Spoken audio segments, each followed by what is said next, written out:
Hi అండి. Welcome to friendly physics channel. నేను మీ Ramana sir. So, ఇది లెక్చర్ నెంబర్ 9 అండి. ఈ లెక్చర్ నెంబర్ 9లో మనము ఎలక్ట్రిసిటీలో లాస్ట్ టాపిక్ కొంచెం important topic heating effects of electric current అలాగే పవర్ అని ఇంకో టాపిక్ ఉంది. సో, ఆ 2 టాపిక్స్‌ని ఈ వీడియోలో ఫినిష్ చేయడానికి ట్రై చేస్తాను. Okay. Let's dive into our today's topic. టాపిక్‌లోకి ఎంటర్ అవుదాం చూడండి. Heating effects of electric current. ఇక్కడ మనకి లాస్ట్ ఎలక్ట్రిసిటీలో 3 టాపిక్స్ ఇంపార్టెంట్ ఉన్నాయండి. Heating effects of electric current, రెండోది ఏంటనంటే అప్లికేషన్స్ కొన్ని ఉన్నాయి. ఇలాగే జౌల్స్ లా ఆఫ్ హీటింగ్ అని, మూడోది ఏంటంటే పవర్‌కి సంబంధించి. ఈ 3 టాపిక్స్ కూడా చాలా ఇంపార్టెంట్. ఇవి 1 మార్క్, 2 మార్క్ అలాగే MCQ multi choice questions, fill in the blanks, assertion reason type ఇలా మీకు వచ్చే అవకాశాలు ఉంటాయి. సో, కాబట్టి చూసుకోండి. ఆహ్, సో, టాపిక్‌లోకి ఎంటర్ అవుదాం. Heating effects of electric current. ఈ టాపిక్ మాట్లాడే కంటే ముందు 9థ్ క్లాస్‌లో మీకొక టాపిక్ ఉందండి. వర్క్ ఎనర్జీలో ఏంటనంటే law of conservation of energy. Law of conservation of energy. Law of conservation of energy. ఏం చెప్తుంది law of conservation of energy? Energy nor be created, cannot be created, nor be destroyed. But we can transform one type of energy into another type of energy. అంటే ఎనర్జీని మనము సృష్టించలేము, నాశనం కూడా చేయలేము. But ఒక టైప్‌లోను ఉన్న ఎనర్జీని ఇంకో టైప్‌లోకి చేంజ్ చేయగలం. మనం డైలీ లైఫ్‌లో చాలా విషయాలు అలా చూసాం కదా! ఇప్పుడు ఒక బల్బ్ తీసుకున్నారనుకోండి. ఆ బల్బ్ లోపల హై రెసిస్టివిటీ ఉన్న ఒక ఫిలమెంట్ ఉంటుంది కదా! Tungsten filament. ఈ హై రెసిస్టివిటీ ఉండడం వల్ల దీని లోపలికి ఎప్పుడైతే ఎలక్ట్రిక్ కరెంట్ ఫ్లో అవుతుందో, ఆ హై రెసిస్టివిటీ వల్ల high amount of heat generate అవుతుంది. Meanwhile high amount of light అనేది ఎమిట్ అవుతుంది. ఓకేనా? ఇక్కడ. అలాగే ఇంకా డిఫరెంట్ కేసెస్ ఐరన్ బాక్స్ తీసుకున్నాం అనుకోండి మనం ఐరన్ బాక్స్. ఎలక్ట్రిక్ కరెంట్ ఎప్పుడైతే కాయిల్‌లోకి వెళ్తుందో ఐరన్ బాక్స్‌లో ఉన్న కాయిల్‌లోకి హై రెసిస్టివిటీ ఉన్న కాయిల్‌లోకి అప్పుడు హై అమౌంట్ ఆఫ్ హీట్ మనకి జనరేట్ అవుతుంది. అంటే మనం ఎలక్ట్రిక్ కరెంట్ తాలూకు ఒక అప్లికేషన్ ఇది అంతే. హీటింగ్ ఎఫెక్ట్ అనేది. నెక్స్ట్ చాప్టర్‌లో మనం ఏం చూస్తాం? Magnetic effects of electric current చూస్తాం. అంటే ఒక వైర్‌లోనికి ఎలక్ట్రిక్ కరెంట్ ఫ్లో అయితే దాని చుట్టూ మాగ్నెటిక్ ఫీల్డ్ అనేది ప్రొడ్యూస్ అవుతుంది. ఆయిస్టెడ్ ఎక్స్‌పెరిమెంట్ అంటాం కదా! అలా. అలా డిఫరెంట్ ఫినామినాస్ అనేవి ఏంటి? కాన్సీక్వెన్సెస్ ఏంటి? ఎలక్ట్రిక్ కరెంట్ నుంచి ఫ్లో అయితే డిఫరెంట్ మెటీరియల్స్ లోకి వెళ్ళినప్పుడు అనే టాపిక్ ఇదండి. సో, చూడండి ఒక్కొక్కటి బ్రీఫ్‌గా నీట్‌గా మాట్లాడదాం. ఎగ్జామ్ పాయింట్ ఆఫ్ వ్యూలో ఉండే ప్రతి పాయింట్‌ని మాట్లాడదాం. So, one by one discuss చేద్దాం రండి. సో, ఇప్పుడు ఫస్ట్ పాయింట్ చూడండి. నేను నీట్‌గా ఫ్రేమ్ చేశానివి ఒక్కొక్క పాయింట్.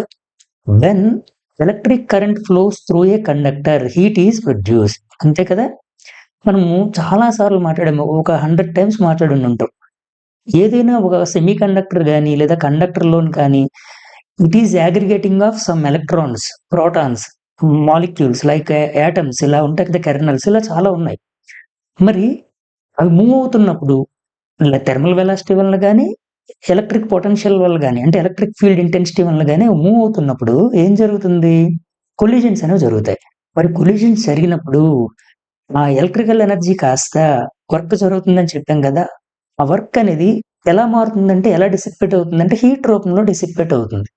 అందుకే మనం డివైజెస్‌ని కంటిన్యూయస్‌గా యూజ్ చేయడం వల్ల అవి హీట్ ఎక్కుతాయి అని అంటాం. ఓకేనా? దానికి reason collision. One of the reason collision. ఓకేనా? నెక్స్ట్ ఇక్కడ సెకండ్ పాయింట్‌లో అదే రాసాను చూడండి. So, second point this happens because the conductors electrons collide with the atoms while moving, losing energy in the form of heat. ఇప్పుడే చెప్పుకున్నాం. Heat రూపంలో dissipate అవుతుంది. బయటకొచ్చేస్తుంది. కొలిషన్స్ జరిగినప్పుడు కదా! Next amount of heat produced. మరి ఎంత అమౌంట్ ఆఫ్ హీట్ ప్రొడ్యూస్ అయింది అని చెప్పాలనంటే మనకొక లా ఉందండి. జౌల్స్ లా ఆఫ్ హీటింగ్ అని. ఆ జౌల్స్ లా ఆఫ్ హీటింగ్ ఏం చెప్తుంది? ఒకసారి చూద్దాం. ఆ ఫార్ములా వెరీ మోస్ట్ ఇంపార్టెంట్. ఒకసారి చూడండి. సో, H=I²RT ఇది ఫార్ములా. చాలా చాలా important. Where H is nothing but heat energy. ఇప్పుడే చెప్పుకున్నాం. హెచ్ అంటే amount of heat is dissipated or generated. I means electric current. Electric current units amperes కదా! Next T means time. Seconds. Actually S use చేయకూడదు మనము. According to units and dimensions అనే rule ప్రకారం +1, +2లో చెప్పినట్టు జౌల్, ఆంపియర్, సెకండ్ అని అనాలి. Plural టర్మ్‌లో చెప్పకూడదు యూనిట్స్‌ని. ఓకే. అది పెద్ద ప్రాబ్లమ్ కాదు ఇక్కడ. ఓకేనా? బట్ యూజ్ చేయొద్దు. My suggestion is okay. Next this formula is called Joule's law of heating. మరి ఈ ఫార్ములాని ఏమంటాం? ఇగోండి ఇక్కడ ఈ ఫార్ములాని ఏమంటామంటే జౌల్స్ లా ఆఫ్ హీటింగ్ అంటాం. H is equal to I square RT. మరి ఏ ఫ్యాక్టర్స్ అనేది ఒక హీట్ అనేది ప్రొడ్యూస్ అయినప్పుడు ఏ ఫ్యాక్టర్స్ పైన డిపెండ్ అవుతుంది? చూద్దాం చూడండి. Heat is directly proportional to the square of current. Okay. Heat అనేది అంటే అర్థం ఏంటో ఒక్కొక్కటి క్లియర్‌గా మీకు ఎగ్జాంపుల్స్ తీసుకొని మాట్లాడదాం చూడండి. ఫర్ ఎగ్జాంపుల్ ఒక వైర్ ఉంది.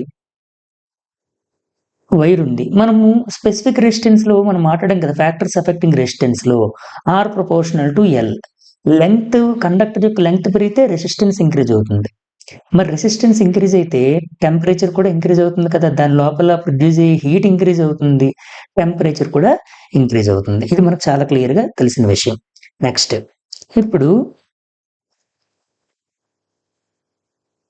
చూడండి. Directly proportional to the square of the current for a given resistance. ఇప్పుడే చెప్పుకున్నాం. లెంగ్త్ పెరిగితే రెసిస్టెన్స్ పెరుగుతుంది. రెసిస్టెన్స్ పెరిగితే టెంపరేచర్ కూడా పెరుగుతుంది. టెంపరేచర్ పెరిగిందంటే హీట్ పెరిగినట్లే కదా! నెక్స్ట్ చూడు. Okay. Next heat is directly proportional to the resistance. So, directly proportional to the resistance of a given current.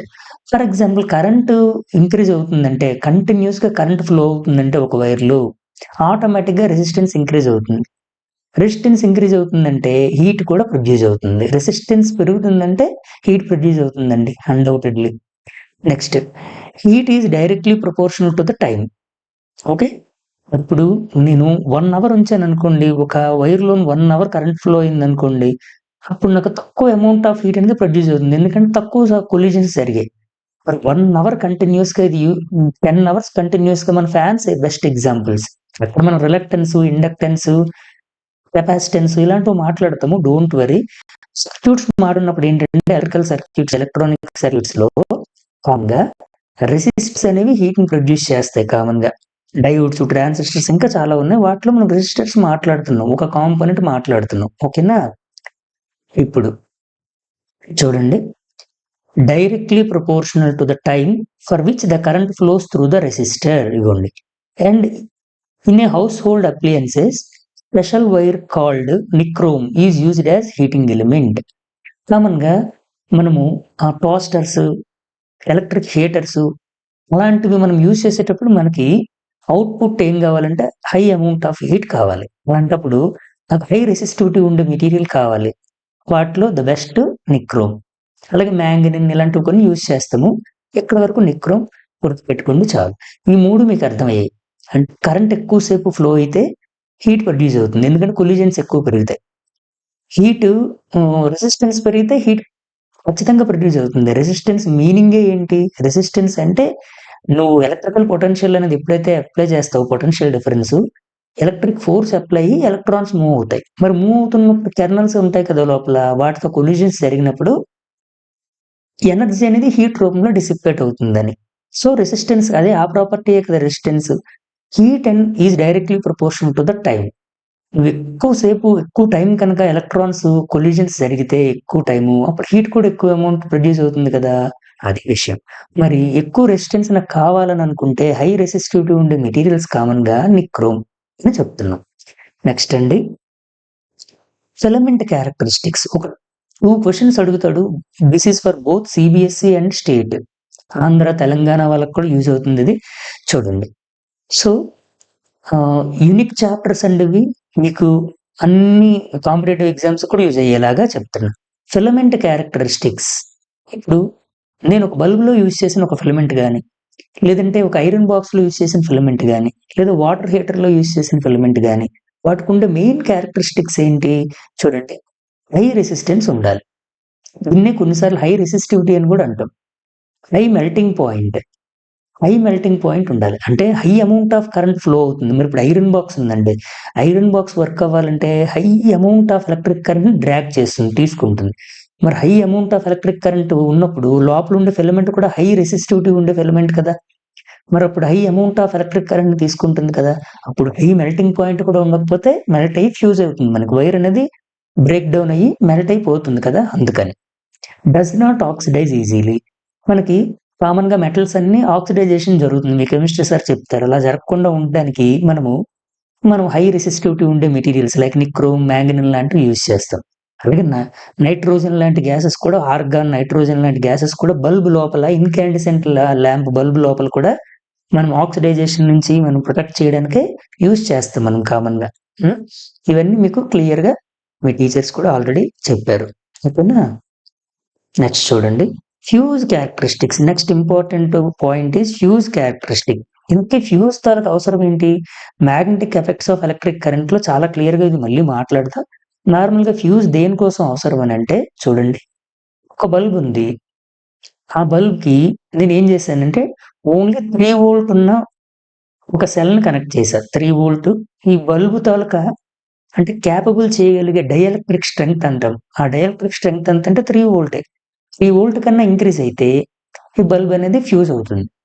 మరి 3 వోల్ట్ అన్ఫార్చునేట్ గా ఇక్కడ 3 వోల్ట్ కాస్త 5 వోల్ట్ గా ఏదైనా షార్ట్ సర్క్యూట్ ఏదైనా జరిగి 5 వోల్ట్ గా మారింది అనుకోండి, అప్పుడు ఈ బల్బ్ పోతుంది కదా. అలా పోకుండా, అది ఫ్యూజ్ అవ్వకుండా నాకు ఒక రేటెడ్ ఫ్యూజ్ ని, అంటే నాకు 3 వోల్ట్ కన్నా ఎక్కువ వోల్టేజ్ అనేది లోపల వెళ్ళకూడదు, లేదా కొంత కరెంట్ లిమిటింగ్ కూడా ఉండాలనుకున్నప్పుడు నేను ఒక ఫ్యూజ్ ని, ఇగోండి ఇక్కడ ఫ్యూజ్ నేను కనెక్ట్ చేశా. ఫ్యూజ్ ఎప్పుడు కూడా సిరీస్ లోనే కనెక్ట్ చేయాలి సర్క్యూట్ కి. ఓకేనా? ఇప్పుడు నేను ఇగోండి సిరీస్ లో కనెక్ట్ చేశా. ఇప్పుడు 5 వోల్ట్ పొరపాటుగా కనుక దీంట్లో వెళ్ళింది అనుకోండి, ఈ ఫ్యూజ్ 3 వోల్ట్ కే డిజైన్ చేసింది. 5 వోల్ట్ దీనిలో ఎప్పుడైతే ఫ్లో అవుతుందో ఈ ఈ ఫ్యూజ్ అనేది మెల్ట్ అయిపోతుంది. ఎందుకని? ఫ్యూజ్ కి లో మెల్టింగ్ పాయింట్ ఉండాలి. It must have low melting point, high resistivity. అలాగే హై రెసిస్టివిటీ ఉంటే ఏం జరుగుతుంది? వేగంగా వేడెక్కుతుంది, దానివల్ల వేగంగా మెల్ట్ అవుతుంది, హై కరెంట్స్ అనేవి లోపలిగా వెళ్లకుండా చూసుకుంటుంది. అలాగే ఇంకా చూడండి, ఇక్కడ ఇంపార్టెంట్ పాయింట్స్ మాట్లాడదాం.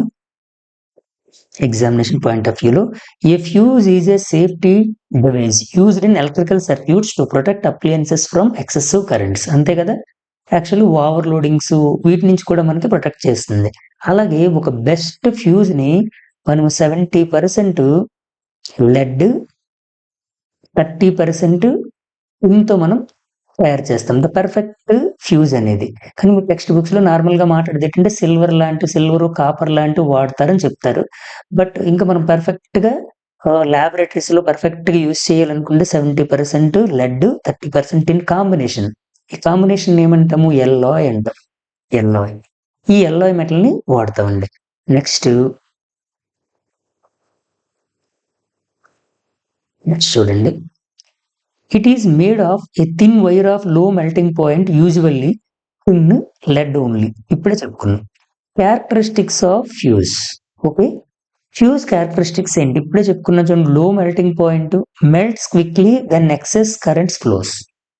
ఓకేనా? ఈ హైలైటర్ ని ఫాలో అవ్వండి. High resistance generates enough heat to melt under overload. ఇప్పుడే చెప్పా, ఓవర్లోడ్ జరుగుతుంది. ఓవర్లోడ్ అంటే నార్మల్గా ఏంటండి, ఒక చిన్న సాకెట్ ఉంటుంది కదా మీ ఇంట్లో, ఇలా చిన్న సాకెట్ ఉంటుంది, 5 పిన్ సాకెట్. ఈ 5 పిన్ సాకెట్ నార్మల్ గా మనం బల్బ్స్, ఫ్యాన్స్ లాంటి కోసం, కానీ కామన్ గా ఏం చేస్తారంటే వీటికి ట్రిపుల్ ప్లగ్ లాంటిది ఒకటి కనెక్ట్ చేసి మిక్సీ, ఫ్యాన్, టీవీ అన్ని ఒకే ప్లగ్ కనెక్ట్ చేస్తారు. High amount of electric current దానిలో నుంచి డ్రాగ్ అవ్వడం వల్ల, తీసుకోవడం వల్ల ఓవర్లోడింగ్ జరిగి మనకి మెల్ట్ అవుతుంది అని మాట్లాడుతాం.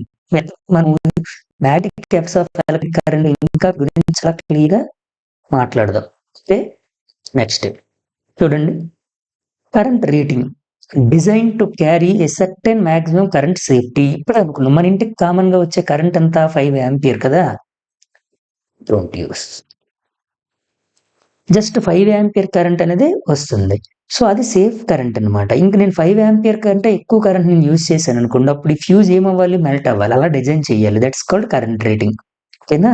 స్పెసిఫికేషన్స్ ఉంటాయి కదా మనకి డివైజెస్ పైన, వాటి గురించి. Safety device prevents damage to appliance and fire hazards by breaking the circuit during overload, short circuits like ఇలాంటివి. సో ఇప్పుడు డియర్ ఫ్రెండ్స్ చూడండి, ఇంకా ఇప్పుడు ఫ్యూజుల్లో టైప్స్ చాలా ఉన్నాయి, క్యాట్రిడ్జ్ అని, ఇవన్నీ మీకు ఆల్రెడీ నేను మాట్లాడాను. ఒకసారి చూడండి, fuses types fuse and MCB.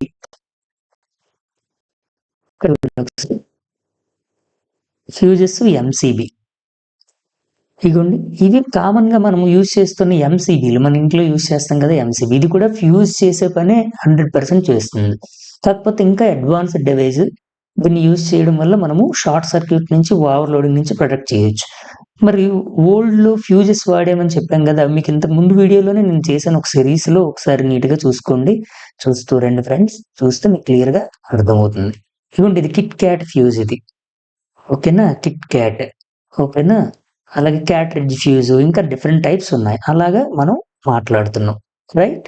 Next, అలాగే in short, fuse works on the principle of Joule's heating effect of current. Joule's law of heating అనే కాన్సెప్ట్ అదే కదా మనకి ఆల్రెడీ మనం మాట్లాడాం. జౌల్స్ లా ఆఫ్ హీటింగ్ ఏం చెప్తుంది? H is equal to I square RT. అంటే ఈ కరెంట్ ఇంక్రీజ్ అయితే టెంపరేచర్ ఇంక్రీజ్ అవుతుంది. ఫ్యూజ్ కి లో మెల్టింగ్ పాయింట్ ఉండడం వల్ల ఈజీగా బ్రేక్ డౌన్ అయ్యి, ఫ్యూజ్ అయ్యి, కట్ అయ్యి మనకి ఓవర్లోడింగ్ నుంచి, షార్ట్ సర్క్యూట్ నుంచి ప్రొటెక్ట్ చేస్తుంది.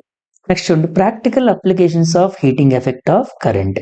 మన డైలీ లైఫ్ లో ఎందుకు, ఇప్పుడే చెప్పుకున్నాం మనం. Electric bulb, incandescent lamp. Incandescent lamp అంటే మీరు చూసారండి, రిజల్ట్ కూడా ఉన్నాయి నవ్వే డేస్ లో. ఇగోండి, ఇది ఇన్కాండిసెంట్ ల్యాంప్ అంటే కదా. నెక్స్ట్ ఇక్కడ చూడండి, tungsten filament is heated to high temperature. Just now only I told that. Tungsten filament తాలూకా హై టెంపరేచర్ ఎంతవరకు బేర్ చేయగలదంటే 3422 డిగ్రీ సెల్సియస్. ఇంత టెంపరేచర్ వరకు విత్ స్టాండ్ చేయగలదు ఈ ఫిలమెంట్, అంటే బ్రేక్ అయిపోకుండా కదా. నెక్స్ట్ చూడండి, it glows and produces light. ఎప్పుడైతే హై టెంపరేచర్ ఇంక్రీజ్ అవుతుందో, రెడ్ హాట్ స్టేజ్ లోకి వచ్చి మనకి ఈ ఫిలమెంట్ అనేది లైట్ ఎఫెక్ట్ అనేది మనకి ఇవ్వడం మనం చూస్తాం. నెక్స్ట్ చూడండి, second application, electric heater, iron geyser. So geysers వాటిలో కూడా యూజ్ చేస్తాం. Heating coils, nichrome wire get heated due to friends. ఇప్పుడే అనుకున్నాం, heat is used for cooking, ironing and water heating. ఇవన్నీ మనకి డైలీ లైఫ్ లో తెలిసినవే. సో ఇక్కడ అన్నింటిలోని మనకు యూజ్ అయ్యేది ఏంటంటే ఫిలమెంట్. ఆ ఫిలమెంట్ హీట్ అవ్వడం వల్లే మనం ఈ కావాల్సిన అప్లికేషన్స్ అన్నిటిని మనం డైలీ లైఫ్ లో వాడుకోగలుగుతున్నాము. ఇది స్టూడెంట్స్ మీరు తీసుకోవాల్సింది. తర్వాత ఎలక్ట్రిక్ ఫ్యూజ్. ఓకేనా, ఎలక్ట్రిక్ ఫ్యూజ్ మనం ఇప్పుడే మాట్లాడుకున్నాం కదా. In fuse wire melts when excessive current passes. ఇప్పుడే మాట్లాడాము. Protects household appliances from damage, overloading, short circuit. Electric kettle or toaster, current passes through coil generates heat. అంతే కదా. Kettles, toasters ఉంటాయి మనకి. ఇవన్నీ టోస్టర్స్ అంటే లైక్ బనానా అని మనకి ఓవెన్స్ అంటాం కదా, మైక్రోవేవ్ ఓవెన్స్ లాంటివి. ఏదైనా కూల్ గా ఉన్న వాటిని ఇన్స్టెంట్ గా హాట్ చేయడానికి, లేదా ఇలాంటివి వాటర్ హీట్ చేయడానికి, ఇలాగా use to boil water, toaster, bread, cook food etcetera. వీటికి కూడా చూడండి, electric oven or induction cooker. Heat produced by current is used for baking and cooking. ఓకేనా, ఇది కూడా మన డైలీ లైఫ్ లో అవసరం. బేకింగ్ చేయడానికి కానీ, కుకింగ్ చేయడానికి ఎలక్ట్రిక్ ఓవెన్స్, ఇండక్షన్ కుక్కర్స్ వాడతాం. వీటన్నిటిలో కామన్ ఎఫెక్ట్ ఏంటంటే హీట్ ఎఫెక్ట్. అది ఎవరి వల్ల ప్రొడ్యూస్ అవుతుంది? ఎలక్ట్రిసిటీ వల్ల. అంతేనండి. ఇమ్మర్షన్ రాడ్ అంటే వాటర్, మనం వాటర్ పెట్టి వాటర్ని హీట్ చేస్తాం కదా, that's called immersion rod. Water gets heated, water ని వేడి చేయడానికి వాడతాం ఇది. Next, automobile bulbs and head lights. మనం కామన్ గా యూజ్ చేసే బల్బ్స్ అన్ని కూడా heating effects of electric current అని అప్లికేషన్ యూజ్ చేసుకున్నాయి. Filament heated to high temperature emits bright light. ఇప్పటి వరకు ఇవన్నీ మనం చాలా క్లియర్ గా మాట్లాడాం. So I hope you understood well. ఈ టాపిక్ సింపుల్ గా అనిపిస్తుంది కానీ దీనిపైన ప్రాబ్లమ్స్ కూడా అడిగే అవకాశం ఉంది. ఏ టాపిక్ మీద, ఇది చిన్న వీడియో చేస్తున్నానండి. నెక్స్ట్ పవర్ అనే టాపిక్ చాలా ఇంపార్టెంట్. ఆ టాపిక్ మీద కూడా ఇంకో వీడియో చేస్తే ఎలక్ట్రిసిటీ చాప్టర్ ఓవర్. ఈ టాపిక్ లో అప్లికేషన్స్ అడుగుతాడు, అలాగే క్యారెక్టరిస్టిక్స్ అడుగుతాడు. ఫ్యూజ్ క్యారెక్టరిస్టిక్స్ ఏంటి fuse characteristics? High melting point, no low melting point, high resistivity and high resistance. ఇవి. అలాగే fuse is made up of 70% of lead and 30% of tin, alloy metal వాడతాం. ఓకేనా. ఇంకా ఏం అడగచ్చు? Filament characteristics. ఇప్పుడే మనం మాట్లాడింది ప్రతి పాయింట్స్ మీకు 1 మార్క్ ఆర్ 2 మార్క్ క్వెషన్స్‌లో వచ్చే అవకాశం ఉంది. అలాగే హీటింగ్ ఎఫెక్ట్ ఫార్ములా H=I²RT. ఆ ఫ్యాక్టర్స్ ఇవన్నీ నీట్‌గా చూసుకుంటే మీకు ఎగ్జామ్‌లో వీటిపైన అడిగే అవకాశం కూడా ఉందండి. ఇది చిన్న వీడియో, షార్ట్ వీడియో అని. అలాగే ఇంకో వీడియో పవర్ పైన చేస్తూ నెక్స్ట్ వీడియోలో ఇంకా బ్యూటిఫుల్ విషయాలు మాట్లాడదాం. ఏంటంటే మనకి ఇంటికి కరెంట్ బిల్ వస్తుంది కదా! ఆ కరెంట్ బిల్‌ని ఎలా కాలిక్యులేట్ చేస్తాం? దానికి ఎనర్జీ ఎలా ఉంటుంది? ఎలక్ట్రికల్ ఎనర్జీ ఏంటి? ఎలక్ట్రికల్ పవర్ ఏంటి? ఆ ఫార్ములాస్ అవన్నీ మాట్లాడదాం ప్రాబ్లమ్స్ కూడా. ఓకే. Stay tuned.